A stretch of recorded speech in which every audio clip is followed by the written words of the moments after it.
Hoy, 1 de agosto, celebramos a San Alfonso María de Ligorio. Alfonso significa listo para el combate. Nació San Alfonso cerca de Nápoles, Italia, el 27 de septiembre de 1696. Sus padres fueron don José, marqués de Ligorio y capitán de la Armada Naval, y doña Ana Cavalieri. Nuestro santo fue el primogénito de 7 hermanos, 4 varones y 3 niñas. Siendo aún niño, fue visitado por San Francisco Jerónimo, el cual lo bendijo y anunció: este chiquitín vivirá 90 años, será obispo y hará mucho bien. A los 16 años, caso excepcional, obtiene el grado de doctor de ambos derechos, civil y canónico, con notas sobresalientes en todos sus estudios. Para conservar la pureza de su alma, se escogió un director espiritual. Visitaba frecuentemente a Jesús sacramentado, rezaba con gran devoción a la Virgen Santísima y huía como de la peste de todos los que tuvieran malas conversaciones. Su padre, que deseaba de él hacer un brillante político, lo hizo estudiar varios idiomas modernos, aprender música, artes y detalles de la vida caballeresca. Y en su profesión de abogado iba obteniendo resonantes triunfos, pero todo esto no lo dejaba satisfecho.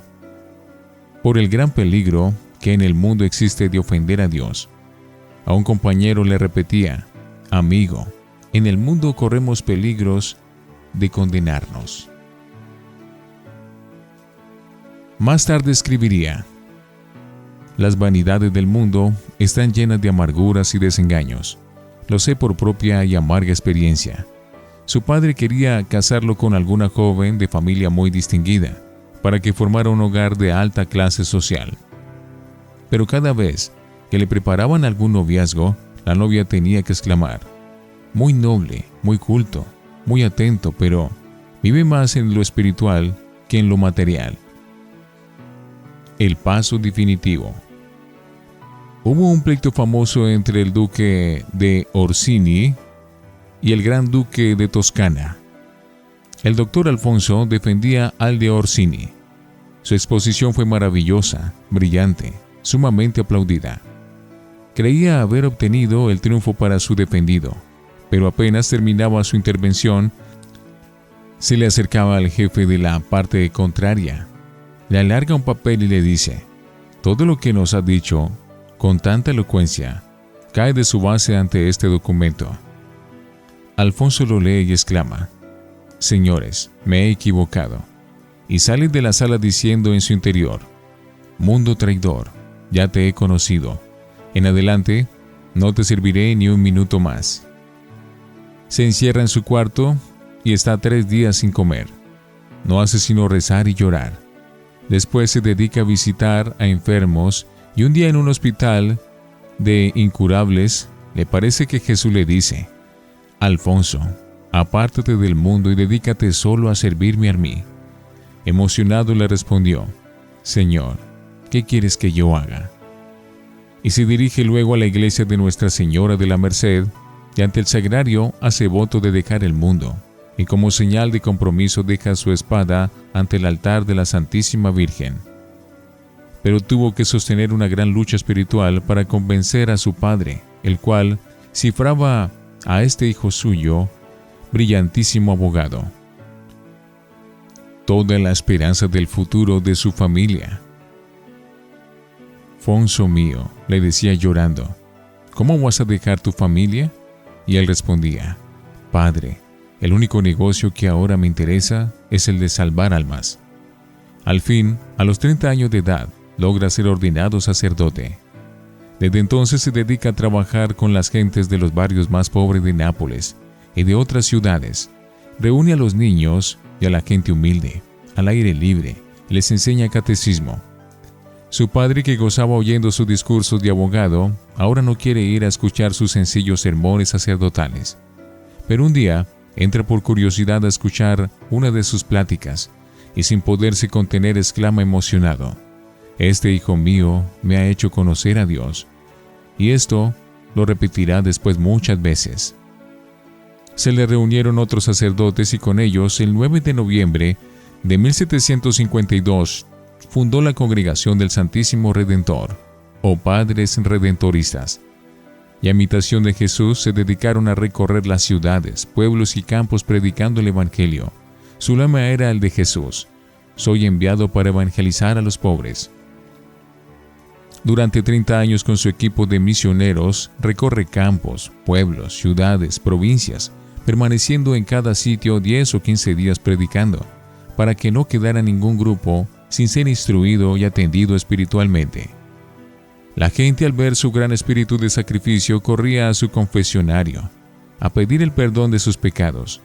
Solía decir que el predicador siembra y el confesor recoge la cosecha, y que el sacerdote que no quiere dedicarse a confesar está demostrando que no tiene mucho amor a las almas. Escritor. Es admirable cómo a San Alfonso le alcanzaba el tiempo para hacer tantas cosas.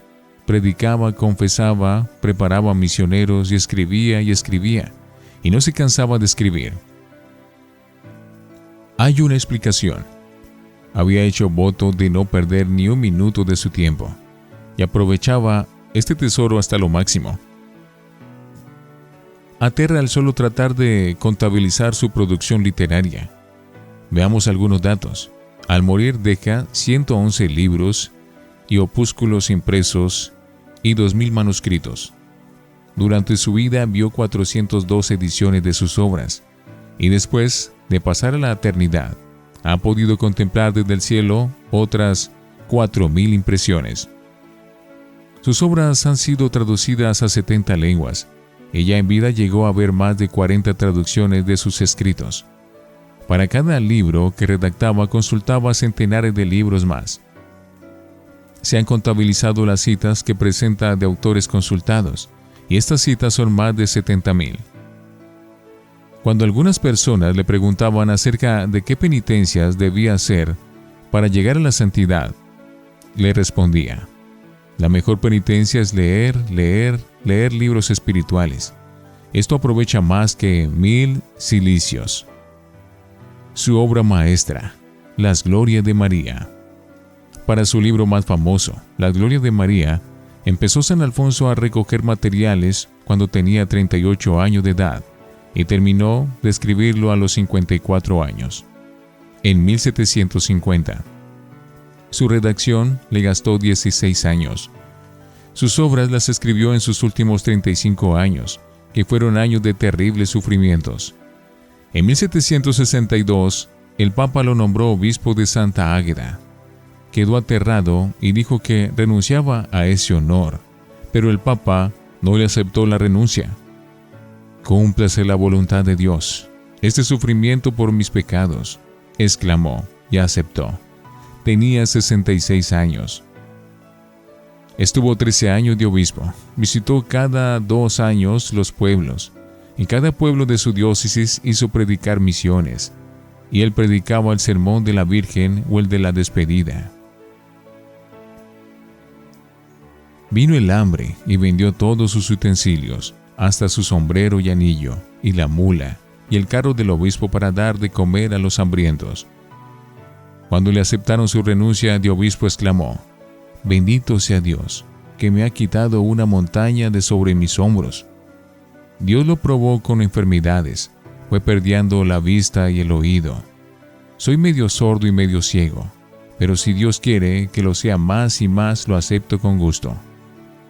Su delicia era pasar las horas junto al Santísimo Sacramento.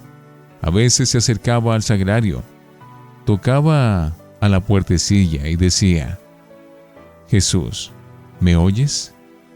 Le encantaba que le leyeran vidas de santos. Un hermano tras otro pasaba a leerle por horas y horas. Preguntaba: «¿Ya rezamos el rosario?». «Perdónenme, pero es que del rosario depende mi salvación». «Traedme a Jesucristo», decía, pidiendo la comunión. San Alfonso muere el 1 de agosto de 1787. Tenía 90 años. El Papa Gregorio XVI lo declaró santo en 1839. El Papa Pío IX lo declaró doctor de la Iglesia en 1875. Para un devoto a la Virgen, ninguna lectura más provechosa que las glorias de María de San Alfonso. No hay gente débil y gente fuerte en lo espiritual, sino gente que no reza y gente que sí sabe rezar. San Alfonso María de Ligorio, rogad por nosotros.